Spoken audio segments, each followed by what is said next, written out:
you can have like in-ground pools and basements in Florida. I've been in houses with them.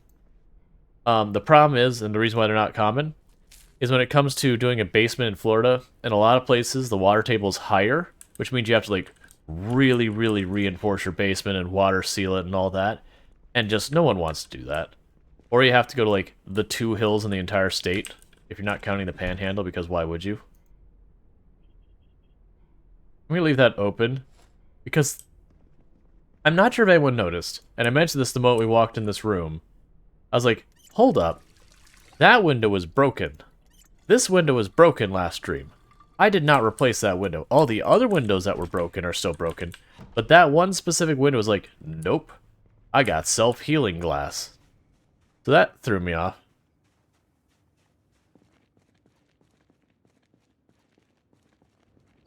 Yeah, as Pancrar was saying, it's more trouble than it's worth. I've seen a basement in the Keys. Like I said, you have to build like proper retaining walls that are all sealed, so no, like almost no one does it.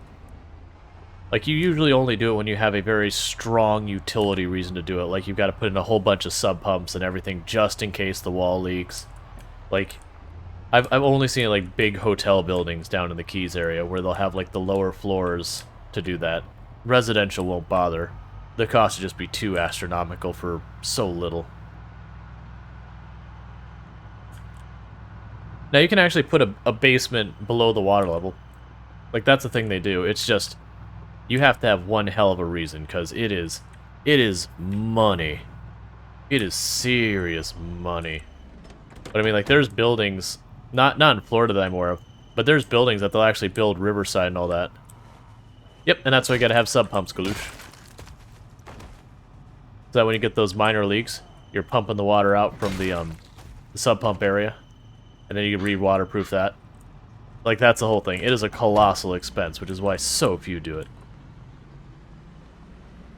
Let's see. Penguin says, oh, Rual, I found a Stream Deck counter that can record and display your push-ups. Nice. That'd be awesome. You need steel waterproof bunkers, plus I don't know the engineering. You actually don't need the steel waterproof bunkers. If you've ever been up to New York and seen the, there's the 9/11 Memorial Building. They actually, because they go down in, they have all the stuff that's about what happened. But on the side, why is my mic peaking so bad? Okay, it looks like it's settled. But they actually have the retaining wall for that part of Manhattan Island, where basically it's like here's the river, here's the Hudson River, and then you have this wall that's retaining all the water. And you can see places where the wall's clearly gotten wet. But, like, they absolutely do it. But yeah. Now, that said, you gotta have a real good reason. You gotta have a real good reason to spend that kind of money. Because you are not talking an insignificant amount of money. And it is a lot of maintenance.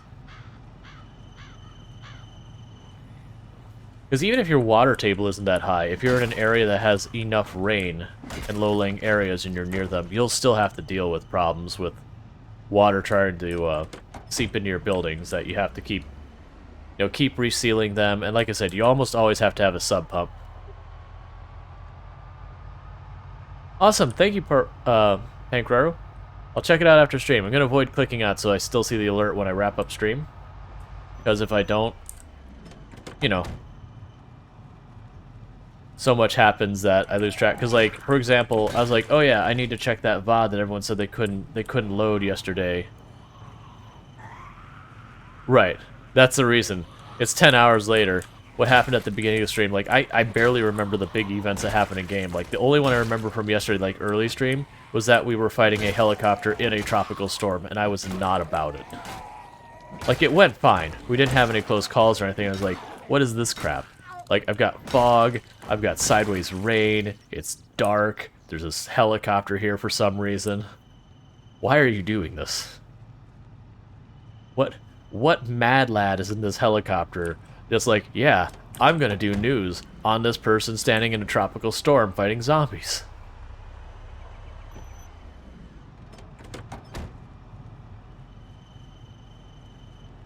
Oh yeah, and to be clear, I don't think most people can do the super long streams. Not even like for like personal endurance or anything like that, or keeping that kind of attention for a long time. Just you do have to have a certain certain availability of privileges, and I want to use the word. Like you have to have yourself set up where you have that kind of opportunity. Because if you're working 8-hour days and you're doing 11-hour streams, congratulations. That's 19 hours worth of stuff you're doing, not counting eating food or commuting or anything else like that, which means in theory the maximum sleep you could get is 5 hours, which 100% unsustainable. So it is a privilege that I'm able to do these long streams by the fact that I am on sabbatical. Like I don't have to go to work for 8 hours and all that.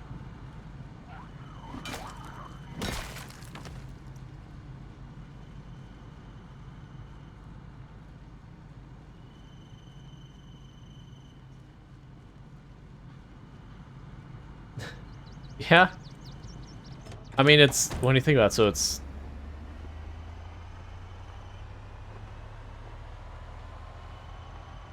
yeah, 10, 11 hours, then 8 hours of sleep, so we're talking 18, 19 hours. And then around that, you still have like 5, 6 hours for other stuff.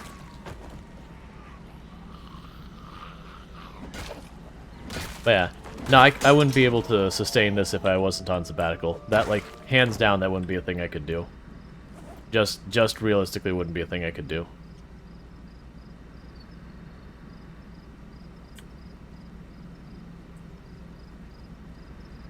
Oh, yeah.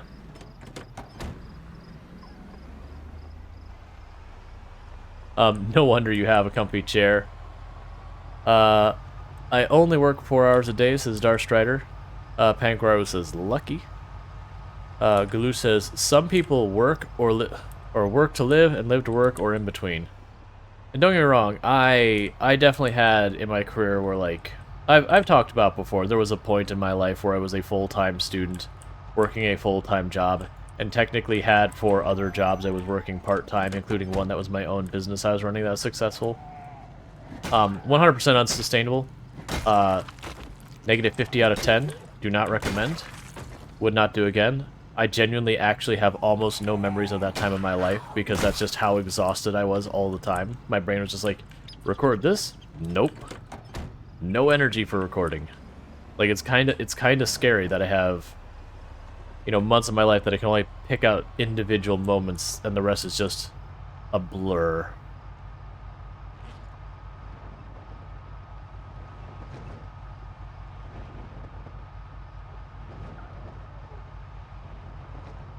Pecker says, "I'm very happy that you can."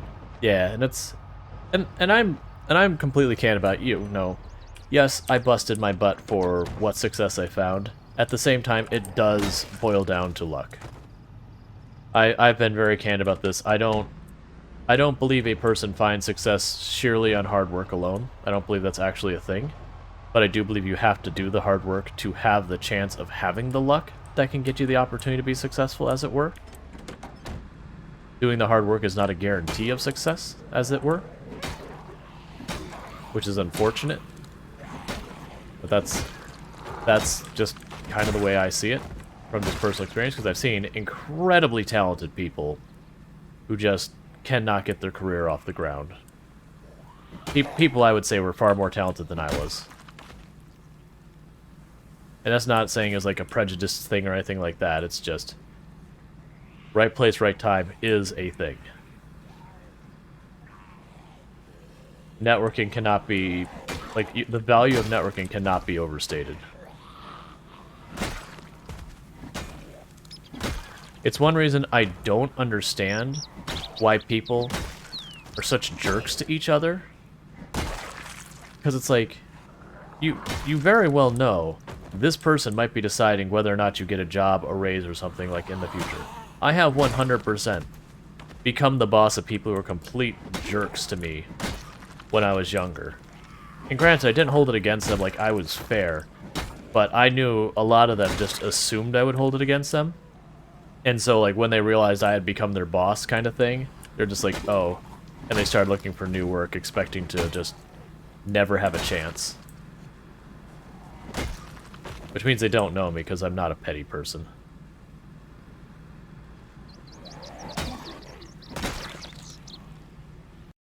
Let's see. A Darkstar said, and I tell my boss that she would have sooner to run my ass off before I quit on her. Yep.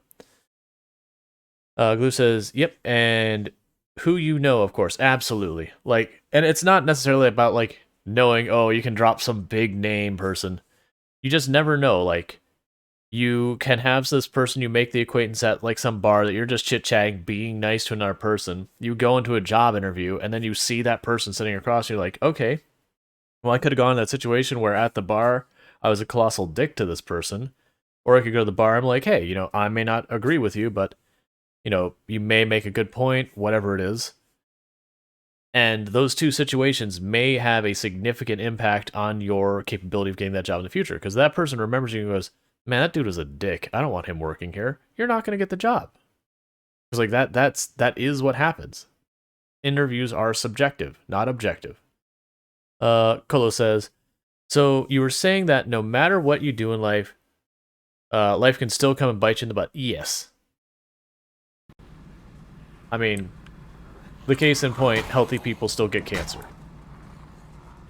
Like, there is part of it that is, you do what you can to protect yourself, but, stuff happens. Good, bad, and otherwise. I'm just gonna go around and kill this pack. They keep looking like they're gonna wander around one by one, and it's gonna keep me from making progress because I have to keep turning around and fighting them. So if that is gonna be the case, I'm going to just walk over here and fight them.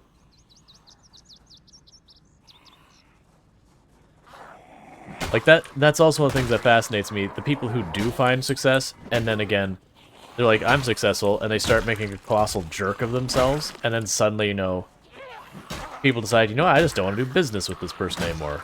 Or, you know what? This high up in this company who thinks they're untouchable suddenly finds themselves fired because, they did some completely unacceptable things. It's like, yeah, that is how it goes. Alright, we gotta hydrate. I don't owe any push-ups, do I? No, I'm good.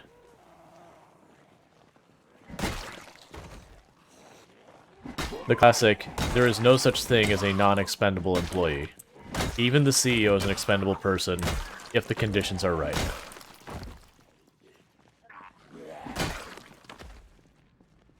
Alright. Alright, sorry. Expendable is not the right one. There's no such thing as a secure position. Under the right condition, any job can go away. So let me get that hydrate, and then I owe some push-ups.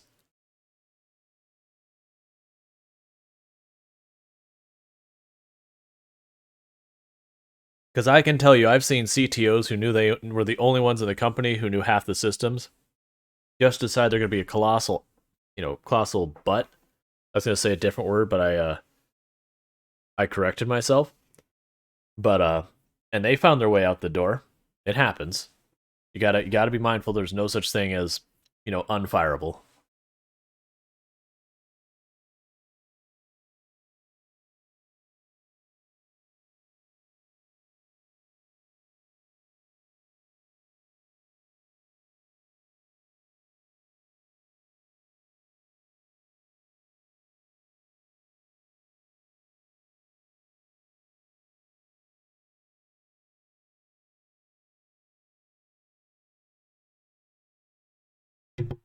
Okay, let's go ahead and get these up.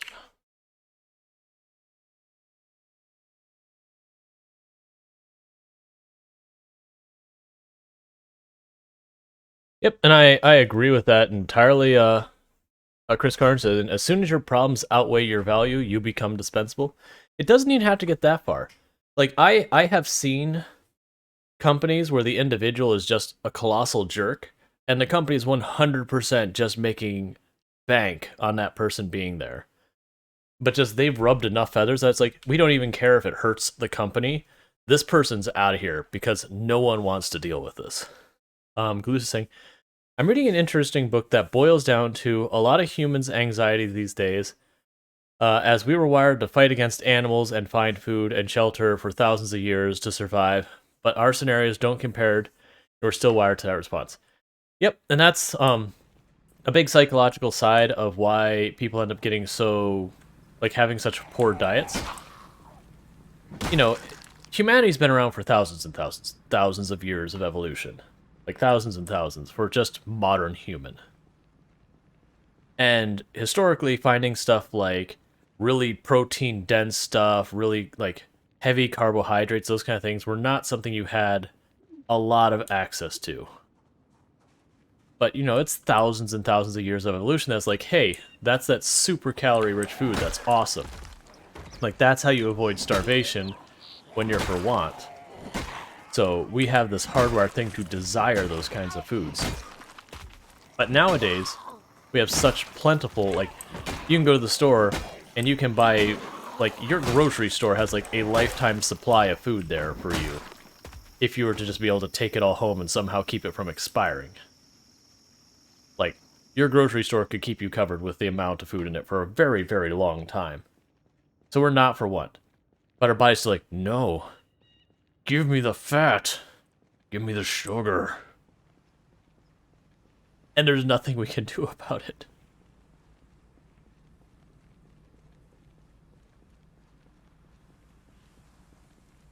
Oh yeah, like it's fascinating, like having stuff like basic spices at your home was like unheard of back in the day because you just didn't have that availability. You could have your local stuff that you could go out and find yourself, but not like we can go to the grocery store and just grab everything. Integer smirk. That does it. I'm getting a pie.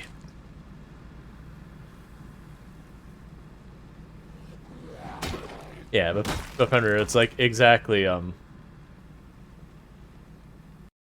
Fender saying we're also pretty wired to hunt and gather and walk miles a day to an exhaust an animal that couldn't. These days people are very sedentary. Yeah, and so it's like the situation of the world has changed in a way that evolution was unprepared for. That's the difficulty with so much of how society is going is when we think about how humanity has changed in the last couple of centuries, it has been so rapid that we, like, evolutionarily, it's going to take us tens of thousands of years to catch up. Like, that's just how it goes. So there is going to be stuff that we have to take into consideration that's like, alright, yeah, maybe we do have to, like, intervene in some way because the human body was just not made for this thing. But then we can also look at the thing and say, like, technological progress and everything, this thing is an improvement for people. Like, it is a good thing. I do believe having access to large-scale information and being able to learn more than we've ever learned before. Because, we go back to those days that you were hunter-gatherer, figuring out technology like that you can make fire and how you can chip flint to make a decent blade and these kind of things had to be passed down person to person.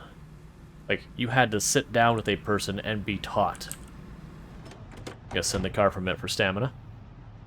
Yeah. Like 100%.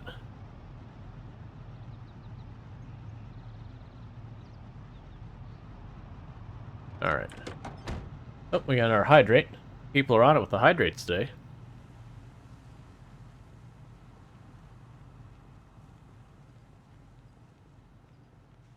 I'm gonna do my next hydrate. It's gonna be a proper water. That is the health thing I could certainly do for myself is quit soda again, or at least massively rein it in. Because I was not drinking soda for years, but my strategy for not drinking soda was if I don't buy it at the grocery store, I don't have it, and therefore I can't drink it. But then you get married and it's not just a you decision. So I've fallen back into my habit. Granted, it's nowhere near like it was. As a teenager, I am amazed I do not have health problems from being a teenager. Like, I had to go through a lot of dental work. I mentioned it once or twice before. Because while as a kid and a teenager, I was really good about brushing and flossing and all that. I was drinking, like, citrusy sodas all the time. So sure, I was brushing my teeth, but it was basically acid bathing my teeth all day long. There's not enough brushing that can fix that. So while I didn't get like serious problems, I weakened my teeth, and then I paid for that in my late 20s.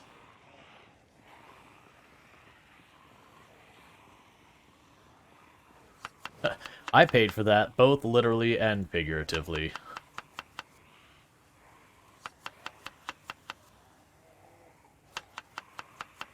Because dental is not cheap.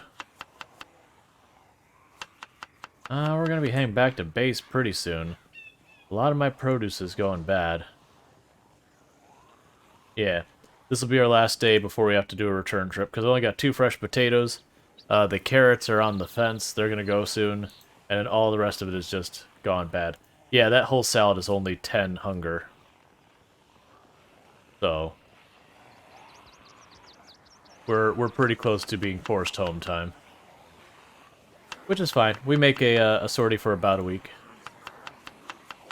And part of the reason why I'm actually, like, cool about this and not trying to live nomadic is because I do have to, like, refill the generator, do that maintenance, all that kind of stuff. Yeah, Pancro, even insurance treats teeth like luxury bones more so than... Yeah.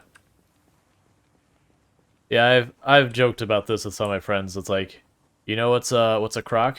Convincing you that you have life insurance that's like covers all the health of your body, and that your eyes and your teeth are not part of that. That those are separate things that need to be dealt with. Because reminder, more than half of the people in the world wear corrective lenses. So, you know, you're only talking about more than half the people really, really, really do need eye insurance. Because mayhaps being able to see might be important for you being able to live a happy, healthy life, be effective in your job, and that kind of stuff. Look at Rual and all his fancy store-bought bones. I mean, most of my teeth are original. Did you guys can see?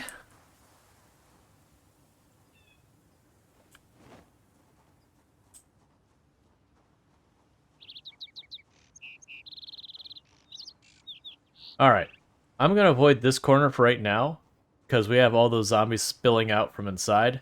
I still want to go with the strategy of... Wait, was that a hunting knife? Was that a busted hunting knife? No, it's a butter knife. Get out of here.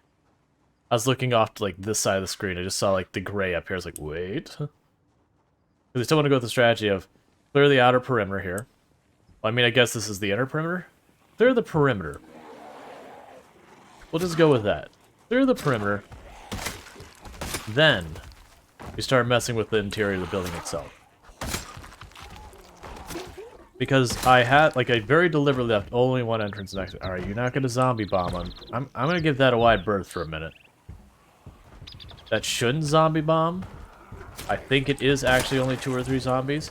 On the outside. The inside, that is sheer terror on the inside.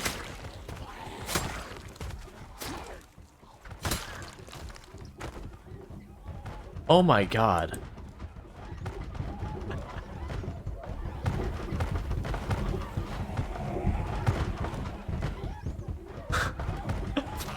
Holy hell. Yeah, I completely retract my statement that, I was like, I don't think there's 30,000 zombies in there by the numbers I'm seeing. Yeah, I don't believe they can actually break it. That's what makes this place so dangerous. Like, when I was in Royale's stream, he was saying, like, in his opinion, the prison is the single most dangerous point of interest.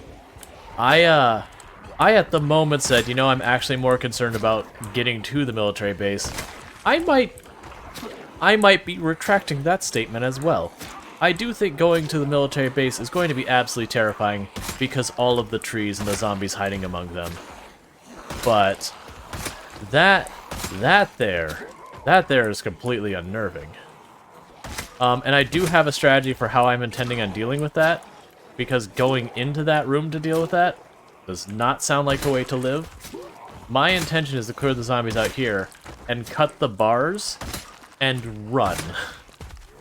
And then once we're clear and they start pouring out of the building by the thousands, dealing with that problem.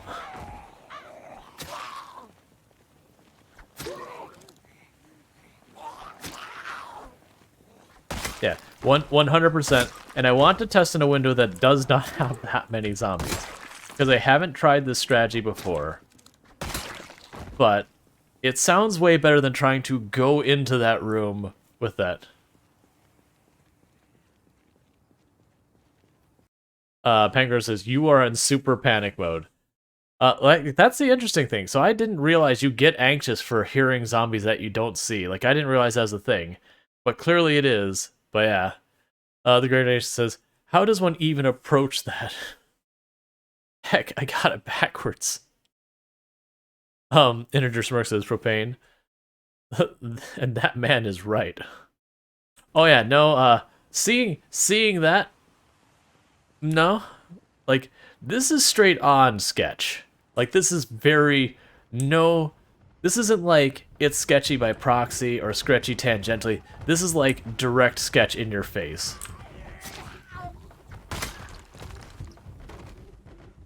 Versus the one I'm talking, so I don't see any zombies nearby me. Give me one moment. That's not what I want. Get out of my, okay. Let's not do that, because I actually pulled up a to-do list as opposed to my thing I want to do.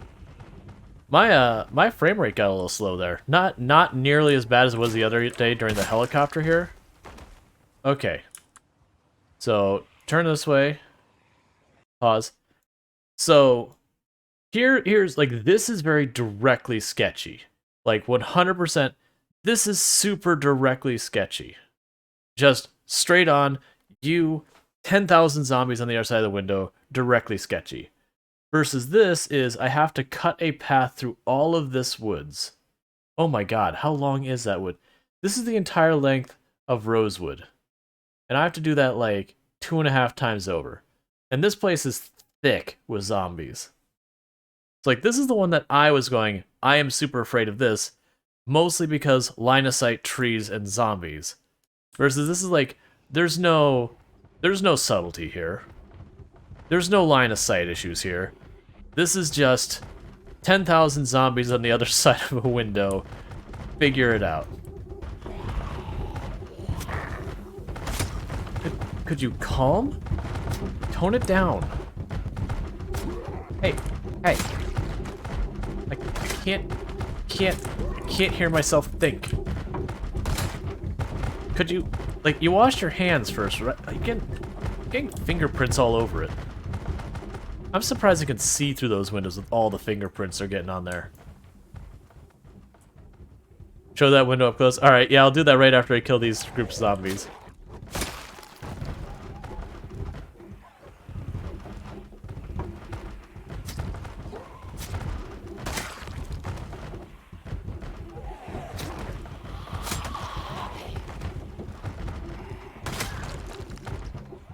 Oh, you're already dead.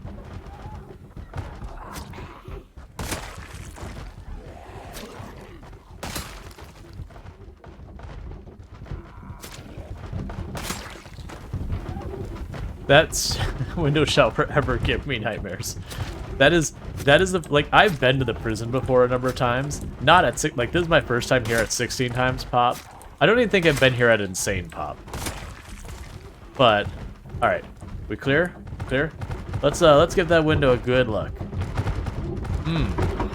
Right. Wait. I can hit them through that? Wait, is that actually a thing? That better not be a thing. I'm just hitting the window, right?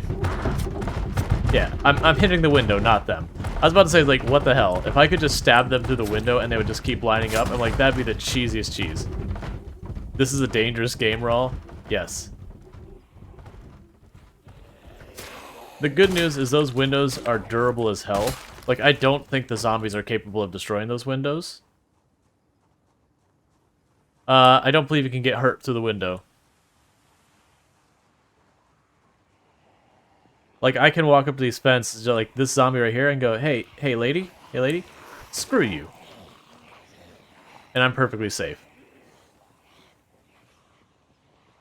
I mean, I don't know what she did, but like, I mean, I'm sorry, lady. Like, I was just doing a demonstration. There's nothing personal. Not like yesterday, the dude that's on the other side of the fence. Oh yeah, like you can absolutely that. All right, you have yourself a good lurk, Pankraro. Thank you for lurking. Yeah, like I said, I want to do the perimeter first. Let's get around the building first before we unleash the beast.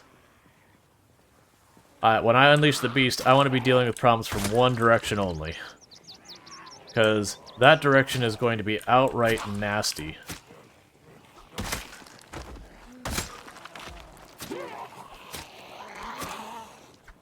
So what I do want to figure out is at what precise moment, when I'm propaning those bars, can I bail and the bars actually get cut?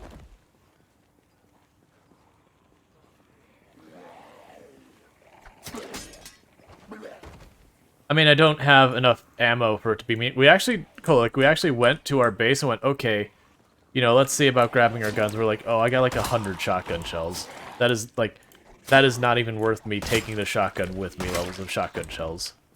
I don't want to drag a shotgun out unless I got at least like 200-300 rounds. Oh, I didn't know there's a hole there.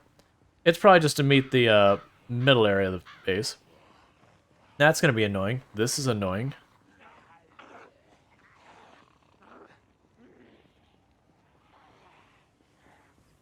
Take out the entire stock of katanas to kill them, but they're all broken, and you can't repair katanas.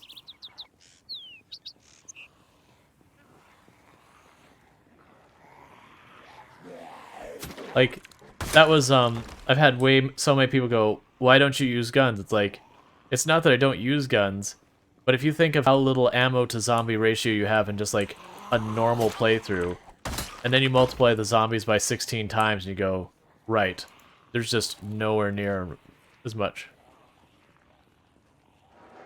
So why are you collecting them?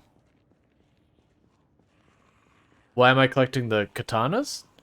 Because they're one of the rarest weapons in the game, and it's fun to show off your massive collection of katanas. Or do you mean the guns? The guns, I keep like 1 or 2 of each type of gun, and then when I get enough ammo, I'm down to bring them out. Like, we do have aim skill 5 from going on a rampage, but that was basically, we had a... Yeah, and I've mentioned, like, early on, I was taking the time, every time I saw a shotgun, I'd pick it up off the body, I'd take out the ammo, I'd rack the gun, find a body to dump the shotgun in, because I don't need 30 shotguns, I don't have ammo for 30 shotguns. And I'm like, you know, it's taking me, like, 30 plus seconds per shotgun to deal with this. Like, this is not a good use of my time. I can kill that, like, I can kill the number of zombies that shotgun would kill in the time it takes me to get this ammo. That said, if I find a case of ammo, I'm taking it. Because that flips the equation out. It's like, yeah, I pick up a box, and suddenly I got, you know, 10, 20, 30 rounds, depending on, like, the gun. Like, in the 2 seconds it takes me to pick up that, I can't kill zombies that fast. Okay, I'm not going to go in this building. There is guns up here, but I am not going to go into the building before we've cleared a bunch. That's how you die. Especially now that I've seen the terror that is that back room. But yeah, so at this point, I would call the perimeter clear. We're at 5. Okay, do we unleash the beast?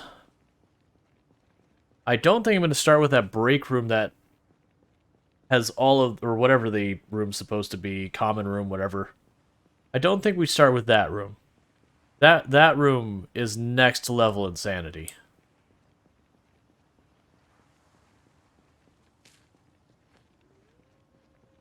But we can start going to some of these cells that'll probably have 3-4 zombies in them, and use those to learn, like, you know, like, what's the point? I can back away from cutting the bars and still successfully cut the bars, not... Yeah. Lucas Kenny, nope. The goal of this run is to kill all of the zombies. We have the zombies respawn turned off. We have the zombies at maximum population. So, this is one of the most dangerous points of the run. To me, the most dangerous points of this run are going to be this prison The Redacted in the southwest that have to cut through all of the trees that are full of zombies to reach. Like, the Redacted itself is going to be a total snooze fest in my opinion, but getting to the Redacted is going to be sketchy. And then Louisville. Louisville as a thing is going to be a colossal hot mess. I'm not even sure how it plays out. Darkstrider, God help you, Rual, if you unleash the beast. I mean, but I have to. There's zombies in there. And they're not going to come out if I don't let them out.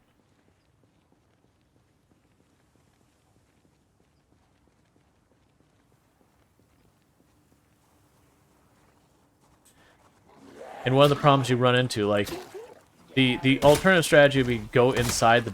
Oh, actually, hold up. Hold the thought about letting the zombies through, cutting the bars. We'll get there. That is something I am going to have to do at some point. But I can probably bring a lot more zombies out of the building before I get to that point.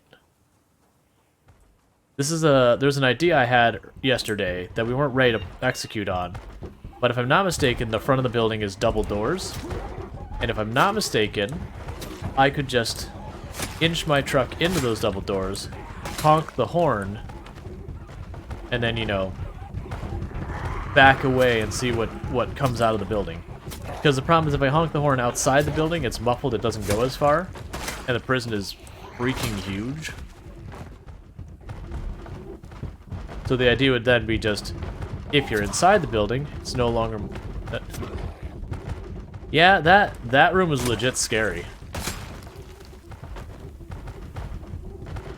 Like, that room is... There is... Hey, Credo Games, welcome to the stream. Give me 1 moment, I'm gonna deal with this one zombie, and I'm gonna get you a shout. 2 zombies, I'm gonna get you a shout out. We're playing with something absolutely terrifying. And we're drowsy. Let me go ahead and get you a shout out real fast. Rifens just subscribed. Hey, thank you so much for the sub, Rifens. You now have advertisement-free viewing, as well as you also have access to the emotes. So you're also playing Project Zomboid. Awesome, awesome, awesome.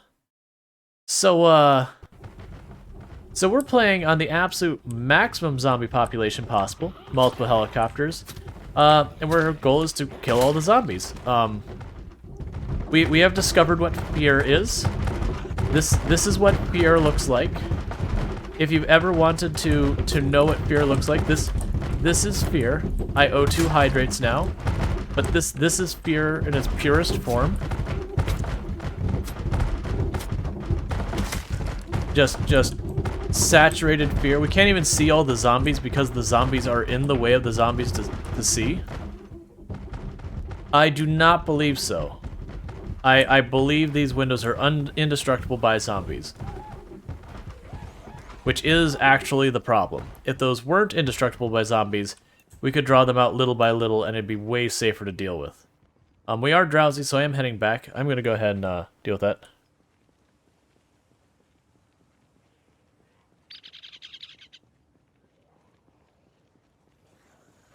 I'm going to kill these zombies here. I just want to get away from that window. It is causing us some minor performance issues. I don't really know why it's causing us performance issues. I can't put my finger on it.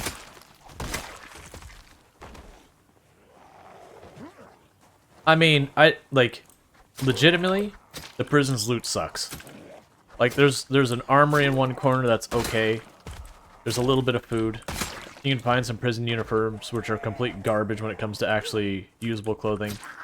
So, like, the prison, as far as actually having value in clearing it, is pretty much garbage.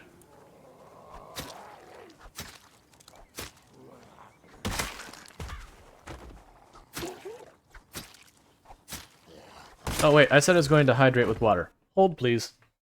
I did say I was going to do water the next one.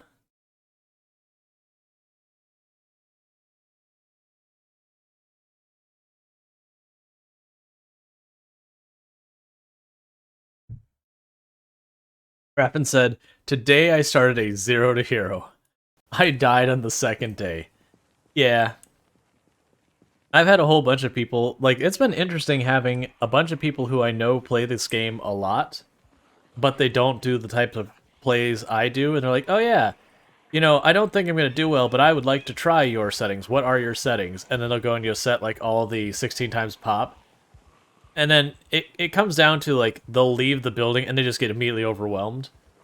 And it's one of the things I do try and say, like, okay, before you get into this, just know, like, the first thing you learn in my runs is basically zombie bullet hell. Like, how to, like, work with the zombies to get them to work with you so you can walk through giant crowds of zombies and be okay. Where do you spawn? So I use a mod called Pillow's Random Spawn Mod, so I don't get to choose where I spawn. It just hucks me somewhere in the world. On this particular case, it spawned us in the Ekron Pharmacy. But it can put us literally anywhere. It can put us like Rosewood. It can put us in just some random farmhouse. I think I've had it where it's tossed me. I've had it spawn me inside a prison cell before. When we did a cryogenic winter run, and we spawned. It wasn't in a prison cell, but we did spawn in the Rosewood prison when we started.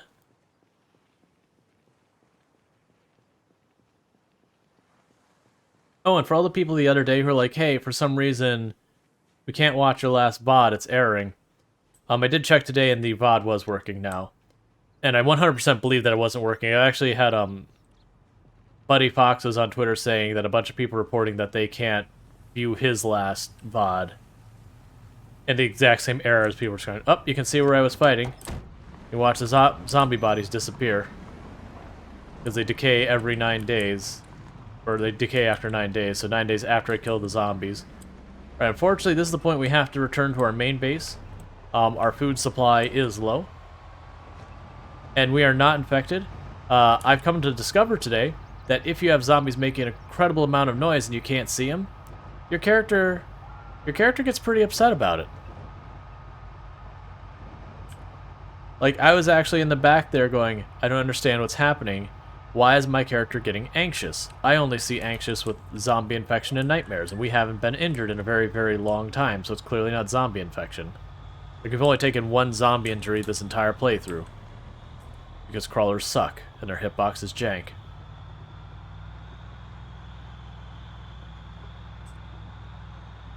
But yeah, so we do have this run going well. We are in the absolute maximum zombie pop, as you're probably figuring out by the incredible trail of bodies everywhere we go. And keeping in mind, these are bodies that have been zombies we killed in only the last 9 days. Because bodies disappear after 9 days. So many hydrates.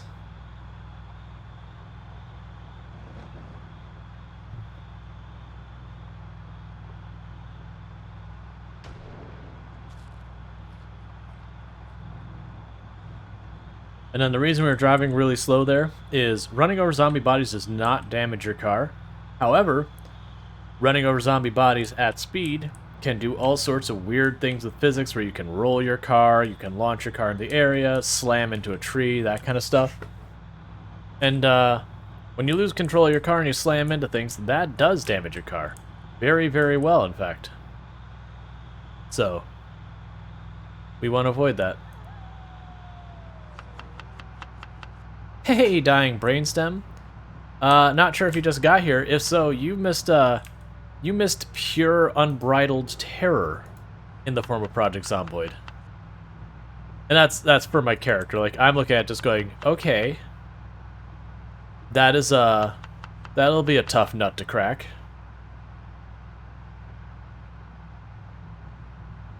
Alright.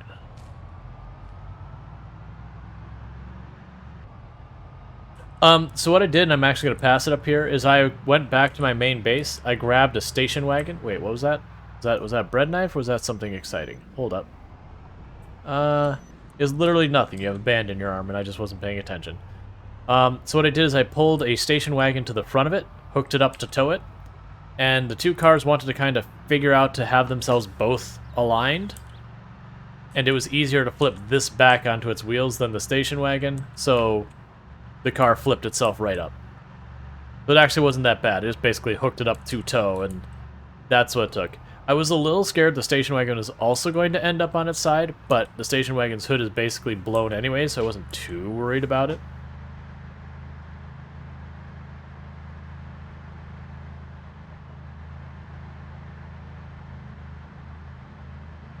Like, I think if I would have really thought it out... No, actually, the station wagon might have been the right choice. The vans are a little more top-heavy, so maybe it would have been more likely to flip.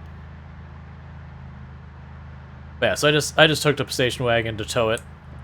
And it was like, oh, well, both these cars got to be facing the same direction, have the same, like, alignment. So it just corrected it. So it forced it to flip back. So it was good. Surprisingly, it didn't appear... Like, I didn't get hurt when the vehicle rolled on its side. Like, my character took no damage at all. And I didn't see any noticeable damage on the truck either. Now, obviously, I didn't go and inspect the truck before and then roll it and then inspect the truck after and compare my notes.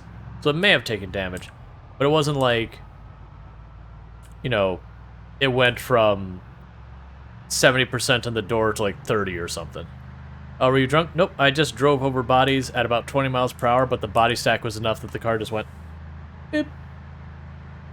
And so that's what saying is, the danger with driving over bodies isn't the wear and tear it does in your car, because that's not a thing. The danger of driving over bodies is physics gets wonky, and you can launch your car into the air, roll it, do all sorts of stuff. Nope, character wasn't drunk. I don't think this character's actually had alcohol now I think about it. Not that I don't, like, I give my characters alcohol. Like, when I run out of these sleeping tablets, we're going to start carrying bourbon with us. Bourbon, the other sleeping pill.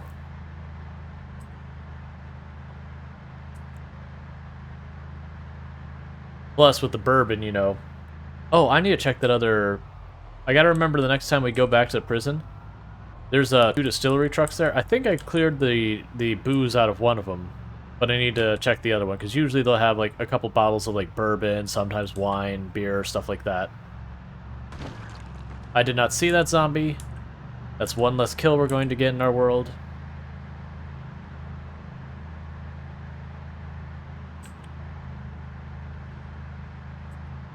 Huh. Z Savage Cabbage says, I'd be too scared to drink in a zombie apocalypse. Yeah. Like... I would have to feel pretty comfortable to start drinking.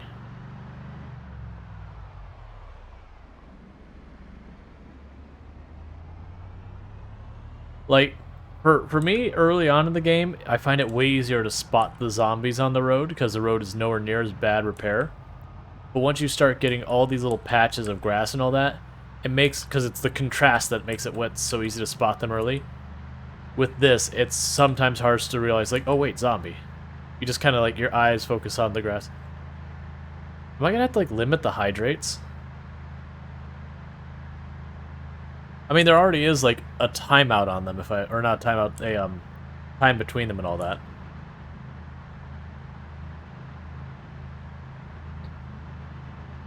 Mitch the Quaker says, I would not last very long in an apocalypse, so might as well go out with something to dull the pain. Alright, so we've got the cash, or we've had them. Give me a moment to pause. Time to set up another base close to the prison would save so much time. So the problem is, I have to take the time to set up the base, Jack Paxky. And that is a time sink. And because we're talking about there, I either have to go south of Rosewood to where the lake is, which means I have to clear a whole other area, which will probably happen at some point. Or I have to set up rain barrels and all of that, which means I need to collect all the materials to set that up. So it's not incorrect that realistically I probably should be putting a place like when I reach each town, but I'm trying not to invest that type of like build the base again and again time. So I did have stretches cashed in. This time I am going to do the talk through the stretches. I do this about once per stream, but the stretches I do are called median nerve glides. They're to help prevent RSI, specifically carpal tunnel syndrome and median nerve compression, as well as tennis elbow. I always forget what the actual name for tennis elbow is. But so what you're going to want to do is if you take your arm, so you see the way this bends, you turn your inner elbow up, and you take your hand, and you're going to like bend it back, but you're only going to bend it back till you feel the teeniest, tiniest little stretch, usually right here. Sometimes it'll be farther up on your elbow, but the teeniest, tiniest little stretch, and you stop there, and you hold it for 30 seconds. And what your goal with what you're trying to do here is the way you get carpal tunnel syndrome is there is a median nerve that runs through your wrist. There's a little narrow passage in your bones called the carpal tunnel. Well, what happens is as you stress that, as you strain it, it becomes inflamed, and all your fingers' ligaments go through that little tunnel. Well, when it gets inflamed, it fills up the carpal tunnel. There's no room for it to work, and now your ligaments are now seesawing that piece, and it can be very debilitating levels of pain. You want to try and keep that limber, keep it warmed up, and that's what these stretches are for. All right, now you've held that for 30 seconds. You want to take it without rotating your wrist, without rotating it, so inner elbow still facing up. Turn this up, same idea. The moment you feel any stretch, you stop and you hold it for 30 seconds. But yeah, so your whole objective with this is to just try and, kind of warm up those muscles, keep them all going good. There's dozens and dozens and dozens of these types of stretches that all help with different things. They're all designed to target very specific locations of those ligaments and muscles. But I only do these sets on stream. A lot of them will look absolutely ridiculously silly, and anyone who's been through physical therapy, a lot of the stretches they make you do look really ridiculous and silly. Yeah, and then you just switch the other hand. And it's just because they are trying to target to do very specific spots of very specific muscles and stretch them in very specific ways and all that kind of stuff. Mitch the Quaker is saying, would it be a longer time investment to build a small base or to have to drive back and forth each week? And that is the question I don't have an answer for. Because keep in mind, I do need to locate nails. I will need to cut down trees to get planks. I will have to do all that stuff. I'll have to get garbage bags. I'll have to get a bunch of food. My food is still already back at the other base. So I'll either need to start a farm down here. You get the idea where I'm going with all this. Or I'll have to go into all the buildings. Like, I could just start looting all the buildings and probably find more than enough food to last us down here. 100%, that one absolutely could find plenty of food. But very deliberately, I've been choosing to not go into all the buildings. You'll find the places you tend to die. What's the ideal weight? You want to be between 75 and 85 kilograms. So I'm actually kind of on the low end of where I want to be. Generally, if you could perfectly control it, the closer you are to 85, the better. And that's just because if you find yourself, separated from base, you short on food, you forgot to plant stuff, whatever the reason is, you don't have a lot of food, you can last longer losing weight than you can, like, if you have more weight to lose than otherwise. Because once you go, like, underweight or overweight, there are penalties associated with that. They're not extreme or dire penalties, but they do exist and they do affect your gameplay. So it's not like where we're tired right now and this like significantly impacts us, or exertion which significantly impacts you. It's far more nuanced. But if you're killing tens of thousands of zombies, nuance does compound. But the other reason I have this base is at the central location. When it comes to the west side of the map, we're about as close to center. Zidian says 76 to 84. It's kind of tricky because like when you hit 85, you don't instantly go overweight. It's like 85 and a half, stuff like that. It's not exactly 85, just the same as it's not exactly 75 either that you go into underweight. Like it'll say 75 and you'll be fine, but before you reach the bottom of 75, you'll show as underweight. And the same with the 85, where it's like you'll show an 85, you'll be fine, and then the 85 a little bit higher will show as over. And we are not infected. We've come to discover that when you have zombies making a ridiculous amount of noise around you that you don't see, it causes you to be anxious. I didn't realize I was a mechanic. I probably have experienced it before and forgot. But where we were at the prison and all of those zombies were slamming on the windows constantly, our character being in the area was just becoming an absolute nervous wreck. Like, when I first saw him, like, wait, we haven't been injured in a very long time. We're very, very clearly not zombie infected. And we can't, like, be walking around and having a nightmare on our feet. What is this? Okay, I'm going to take this as irrefutable evidence right here. Irrefutable evidence right here. that the generator fuel does not correct itself when you come back. Because I have not refueled this. We filled it up, we drove away, and we have been gone for almost a solid week. And it's only 4%. Yeah, no, I heard you say that, Zidian, and I agreed. We had someone yesterday was like, no, it absolutely does. I'm like, I don't think it does update when you come back. And so I'm like, that's not what I've experienced, but I could be wrong. I only had the one piece of test data. So like that's insufficient test data. But I'm taking that as, we have absolute evidence there. Like there's no way we were gone a week and only used 4% fuel. Alright, I need to plant, like, I didn't bother planting much right there because our poor freezers can't handle it.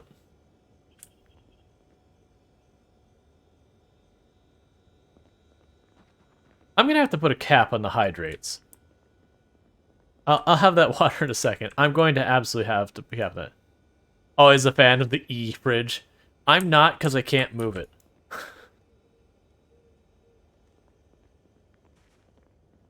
Okay. So. Yep. And this time water. Yep. No problem. Because I owe 10 push-ups now. Because Zidian, did I record the last 10? How many push-ups are we up to for the stream? 10, 20... No, wait. 10... 20... 30...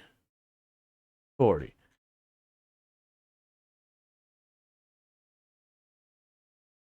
Let's see. So I should be at 40 push-ups. Okay, so I haven't missed any. I'm going to do those push-ups, and then I need to add them to that. So I'll be right back.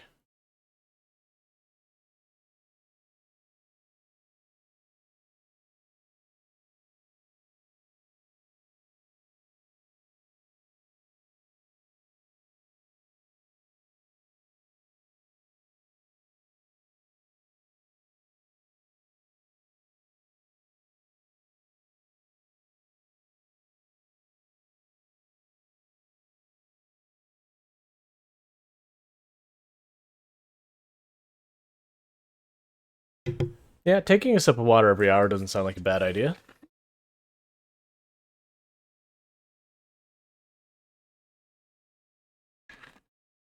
But yeah, you are potentially going to force me to increase the cooldown on the hydrate. Let's see. So I need to update that label. Because we're now at 3,200 push-ups. Let's see. Right, but if you have me drinking like 8 of these in my stream, I'd be doing like nothing but peeing. Let's see. It's also good that we head back to base because I'm in need of fish.